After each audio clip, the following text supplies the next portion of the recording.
Yes, bonjour à tous, c'est le nouveau format sur la NBA et quel meilleur timing que de sortir cela pendant le Martin Luther King Day. Bon, de quoi on va parler cette semaine? Qu'est-ce qui s'est passé en NBA ces derniers jours? J'ai la dure tâche de vous résumer ça en moins de 10 minutes et il s'est passé pas mal de choses comme d'habitude avec leur cadence de match quotidienne. Alors, on commence tout de suite avec l'événement de la semaine. L'événement de la semaine, c'est le NBA Berlin Games 2026.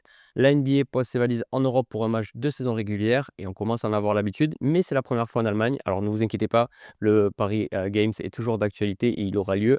À l'affiche, on avait droit à un bel Orlando Magic vs Memphis Grizzlies.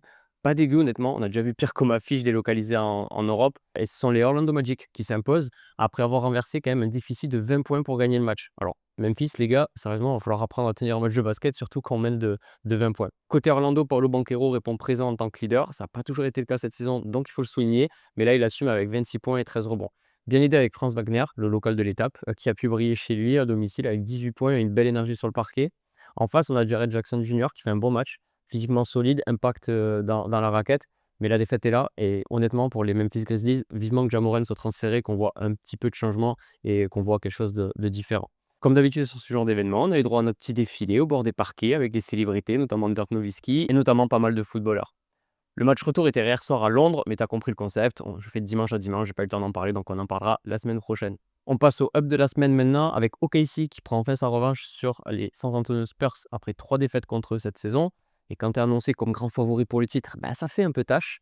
Mais là, OKC s'impose et de très belle manière, 119-98. Ouais, il y a rousse là. Avec un énorme match de SGA qui remet un peu les pendules à l'heure, avec une ligne de stats qui fait 34 points, 5 rebonds, 5 passes, 4 contres. Et du coup, bah, ça ne plaît pas au MB et son pote Keldon Johnson qui vont se raser la tête après le match. Describe the trust you had in Kelton with the Clippers in his hand. I mean, what can go wrong if the plan is to cut it all off? Mode Shaolin activé quoi. Et visiblement ça marche puisque les Spurs enchaînent 2 grosses victoires derrière, même 3 avec le match, dernièrement, notamment face aux Wolves, comme quoi peut-être que certains joueurs du côté des Wizards ou des Pélicans devraient se raser la tête. Ça ferait peut-être, gagner des matchs. Ensuite, on va parler de Portland qui est honnêtement en feu. Il faut parler de cette équipe qui font une très belle partie de saison. Alors, oubliez les déboires de leur, ancien entraîneur, qui a eu, des petits soucis avec la justice. L'équipe est maintenant coachée et très bien coachée même par Thiago Splitter, champion de France en titre avec le Paris Basketball, Cocorico, ça vient de France. Également emmené sur le parquet par un très bon chez Sharp et un collectif solide. Ils sont sur 7 victoires sur leurs 9 derniers matchs, dont une victoire marquante face aux Lakers. Ah, c'est les Lakers. On en reparlera, mais dans une autre section, pas dans les ups. You know, we're trying. Boston continue aussi sa montée en puissance. On va en parler de ces Boston Celtics parce qu'après la blessure l'année dernière, fin d'année, de leur joueur star Jason Tatum, on les annonçait avec une année au fond du classement. Puis ils montrent des choses et on les qualifie de bonnes surprises. Mais là, on peut clairement dire que c'est autre chose qu'une bonne surprise parce qu'en étant deuxième de la conférence Est, c'est un collectif très solide et une bonne équipe et surtout un Jalen Brown qui montre qu'il n'a pas été élu MVP des finales NBA il y a 2 ans pour rien. Et est-ce que ça serait pas le franchise player de Boston au final à la place de Tatum? Ça, c'est un long débat, on y reviendra peut-être sur une autre vidéo. En tout cas, cette année, ça l'est. Il a notamment claqué 41 points contre Atlanta. Il est très bien épaulé par un gros collectif, faut pas l'oublier. Et des moments de fulgurance de certains joueurs. Alors, on a un Sam Hauser en feu, inconnu au bataillon, qui fait un 10 sur 10 à 3 points. Alors oui, oui, 10 sur 10 à 3 points, cette stat, pour ceux qui découvrent l'NBA, on la voit pas souvent. Bref, Boston, c'est 10 victoires sur les 15 derniers matchs. Clairement, ils peuvent aller chercher quelque chose cette année en playoff du côté de la conférence Est. Et on va finir ces ups avec Peyton Watson qui a été élu mardi meilleur joueur de la semaine. Alors, Peyton Watson au Denver Nuggets, c'est, allez, on va dire la 4e, 5e, voire 6e option offensive derrière pas mal de monde comme Aaron Gordon, Jamal Murray. Et malgré l'absence de Nikola Jokic, ben, il a tenu l'équipe à flot avec des stats qui parlent d'elles-mêmes, hein. Sur les 8 derniers matchs, ces stats, c'est assez affolant. On a 25 points, 7 rebonds, plus de 3 passes, une interception, un contre, et plus de 50 au tir, plus de 45 à 3 points. Bref, il a même sorti un match à 31 points. Franchement, hem, c'est énorme, et c'est exactement pour ça qu'on kiffe la NBA, voir émerger ce genre de joueur à un tel niveau. Parce que c'est pas un mec qui sort de nulle part, mais à un tel niveau, franchement, chapeau. Petite mention dans ces ups à Klay Thompson, alors qu'il n'est certes plus la gâchette de l'époque, mais qui continue d'enchaîner avec ses shoots à 3 points, qui vient de passer 3e shooter all-time, devient Damian Lillard, tout shooter confondu. Donc ça, c'est à noter. Et les downs maintenant, eh ben, on va commencer avec les Lakers.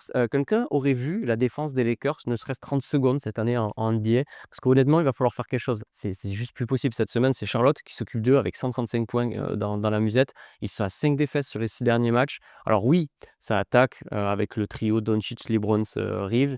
Oui, c'est joli, Doncic ballon en main, c'est top. 41 ans, LeBron, waouh, incroyable ce qu'il fait. Mais c'est en défense les gars, ça sera encore un premier tour de play-off et merci, au revoir. Ah là, faut faire quelque chose les gars, il faut se réveiller. Dans les downs, vous savez, entre up and down, on va mettre Houston. On parle des Rockets qui font des up and down et clairement plus de bas dernièrement. Leur meneur Fred VanVleet baissé pour la saison. Ça laisse un gros manque. Et oui, c'est bien d'avoir l'équipe la plus grande en taille de la ligue. Mais n'oublions pas que les petits, pour gagner les jeux, c'est pas mal. Et oui, c'est un mec de 1m75 qui vous dit ça.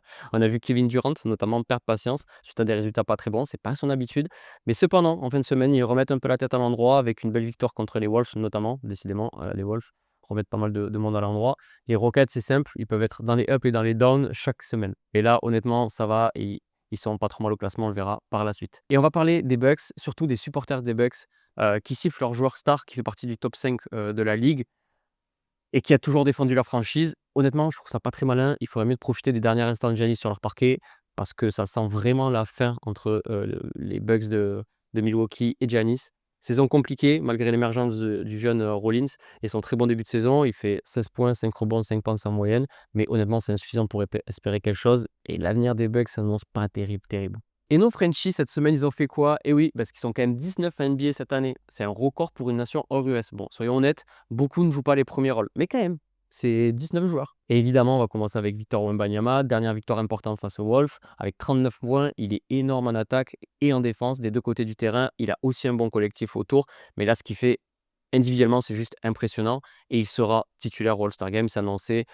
Bon, plus pour la reconnaissance que le All-Star Game, qui porte encore un intérêt à ce genre de match. Mais bon, en tout cas, pour moi, il sera titulaire au All-Star Game et c'est une très belle reconnaissance pour cette saison qu'il fait. On va parler de Ryan Rupert, autre Frenchie à suivre de très près. On le disait, et le Portland, ils sont sur un très bon passage. Et notre Frenchie, il se joint à la fête et il gagne quelques minutes, notamment avec un record de points en carrière face aux Hawks. 13 points en 16 minutes, 3 rebonds, 3 interceptions, 2 passes. C'est assez complet et il fait un excellent buzzer beater. Ça, c'est pour la hype sur le troisième quart-temps. Et on finit avec Maxime Reynaud. Maxime Reynaud, malgré le retour de Domantas Sabonis, qui est le pivot titulaire dans son équipe des Sacramento Kings, il reste titulaire. Alors, c'est le temps de réintégrer le pivot titulaire, mais il reste titulaire. Le staff lui fait confiance, il répond présent et il continue de s'installer solidement dans la rotation pour sa première année. Très solide semaine avec des stats habituelles qui tournent autour de 12,9 rebonds. Franchement, très solide. Et maintenant, au niveau du classement, ça donne quoi tout ça au niveau du classement? Denver continue de se stabiliser avec une vraie constance, même sans Nikola Jokic, comme on l'a dit. OKC reprend un peu d'avance à l'ouest. Ils s'étaient fait légèrement rattraper, mais là, ils reprennent quand même une belle avance.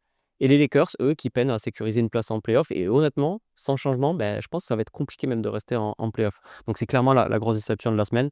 Portland en forme, qui remonte clairement au classement, on l'a dit, avec leur belle série de victoires. On n'a pas eu le temps de parler de Phoenix, mais eux non plus, on ne les attendait pas là. Et ils sont au port du playoff. Donc ça, c'est à noter, bravo à eux. Et forcément, une pensée pour les fans des Pélicans, tout en bas du classement. Courage les gars, on est avec vous. Côté Est maintenant, les Knicks, avec 3 défaites d'affilée, se vont rattraper le wagon de derrière, avec la blessure en plus de Jalen Brunson. Ça va rien arranger, on n'en a pas parlé dans les downs, mais clairement, ils auraient pu y être. Et d'ailleurs, si vous pouvez trader notre Gershon national pour le revoir sur le parquet rapidement, ce serait cool. Les Pistons, rien à signaler, ça cruise en première place du classement. Les Magic et les Cavaliers qui, sans convaincre, raccrochent un peu le wagon de tête avec 2 victoires d'affilée. Le play-in, de la 8e à la 10e place, ça bouge pas. À l'Est, c'est toujours pareil. Les Bulls, Atlanta et le 8. Chaque année, on prend les mêmes et on recommence, j'ai l'impression. Et là aussi, courage aux fans des Wizards, si ça existe. Oui, je pense, avec les Frenchies. Et aux Pacers, malheureusement, qui font ce qu'ils peuvent face à l'hécatombe de blessures. Voilà, on a résumé ce qui s'est passé dans la semaine NBA. On se quitte avec l'action de la semaine, déjà annoncé comme le dunk de l'année, alors qu'on n'est même pas à la mi-saison. Ça s'est passé justement du côté du NBA Berlin Games. Franchement, quand tu dunks et que tu as les 3/4 de l'équipe sur ton dos, ça se passe de commentaires, c'est juste fantastique. Allez, à la semaine prochaine. Turnover. Black on the drive. Take that with you. What is oohing and awing as they show the replays. My goodness, you get some, you get some, you get some.